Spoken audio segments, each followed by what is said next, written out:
ఆత్మబంధువులందరికీ నా యొక్క ఆత్మ ప్రణామములు. మాస్టర్స్, నేను మీ లలిత.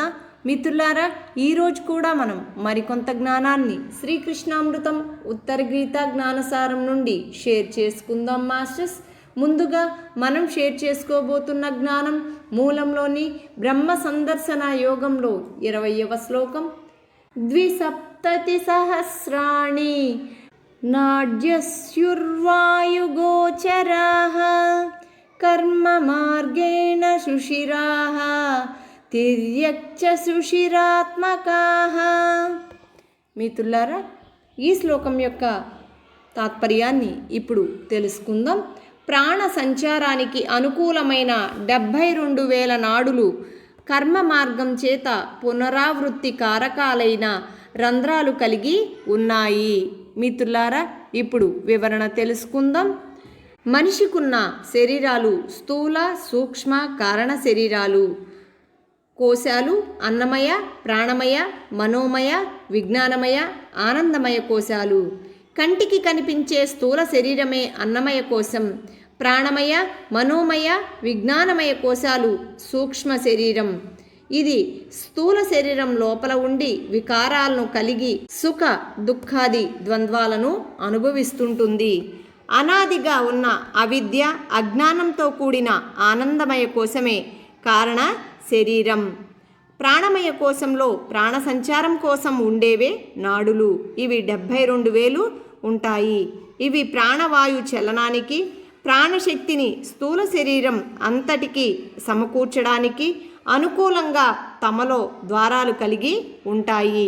ఈ 72,000 నాడులు మొత్తం వ్యవస్థనే నాడీ మండలం అంటాము. మిత్రులారా, ఇప్పుడు మరొక శ్లోకం ద్వారా మరికొంత జ్ఞానాన్ని షేర్ చేసుకుందాం. మాస్టర్స్, ఈ శ్లోకం మూలంలోని బ్రహ్మ సందర్శన యోగంలో 21వ శ్లోకం. అధశ్చోత్వగతాస్తాసు నవద్వారాణి శోధయన్ వాయునా సహ జీవోర్ధ్వ జ్ఞాని మోక్షమవాప్నుయాత్. మిత్రులారా, ఈ శ్లోకం యొక్క తాత్పర్యాన్ని ఇప్పుడు తెలుసుకుందాం. ఊర్ధ్వ భాగంలో వ్యాపించిన నాడుల యొక్క ద్వారాలను ప్రాణవాయుధారణ ద్వారా అడ్డగించి సుషుమ్న ద్వారా జీవుడు ఊర్ధ్వగమనం కలవాడై మోక్షాన్ని పొందుతాడు. మిత్రులారా, ఇప్పుడు వివరణ తెలుసుకుందాం. మన ప్రాణమయ శరీరం అంతా వ్యాపించి 72,000 నాడులు ఉన్నాయి.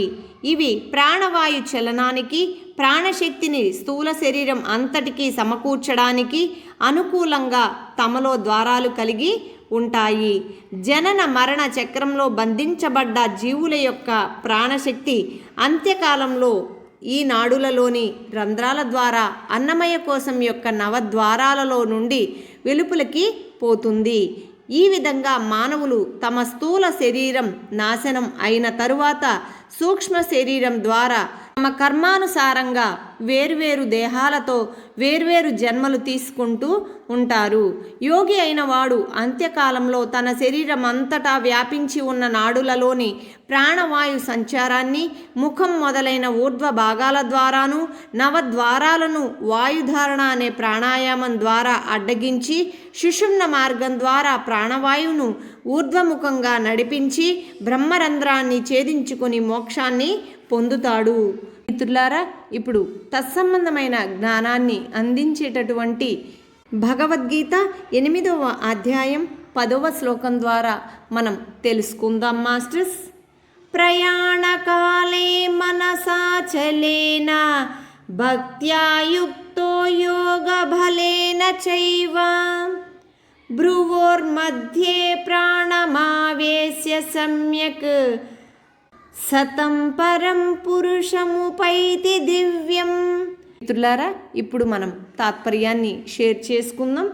యోగి అంత్యకాలంలో కూడా యోగ బలం వల్ల కనుబొమ్మల మధ్య ప్రాణాన్ని చక్కగా నిలిపి తద్వారా నిశ్చలమైన మనస్సుతో ధ్యానం చేస్తూ దివ్యమైన పరమాత్మనే చేరుకుంటాడు. మిత్రులారా, మరి మనం జీవిస్తున్న కాలంలోనే మనం ఎలా జీవించాలో అన్న జ్ఞానాన్ని తెలుసుకుంటున్నాం. అలాగే మన అంత్యకాలమందు కూడా మనం మోక్షాన్ని పొందేందుకు ఏ విధంగా మన జ్ఞానాన్ని ఉపయోగించుకోవాలి. అలాగే మన ప్రాణవాయు సంచారాన్ని ఏ విధంగా మనం చేసుకోగలగాలి అనే జ్ఞానాన్ని కూడా తెలుసుకున్నాం కదా మాస్టర్స్. మిత్రులారా, మరిన్ని వీడియో నోటిఫికేషన్స్ కోసం ఈ ఛానల్ను సబ్స్క్రైబ్ చేయండి, లైక్ చేయండి, షేర్ చేయండి. Thank you very much.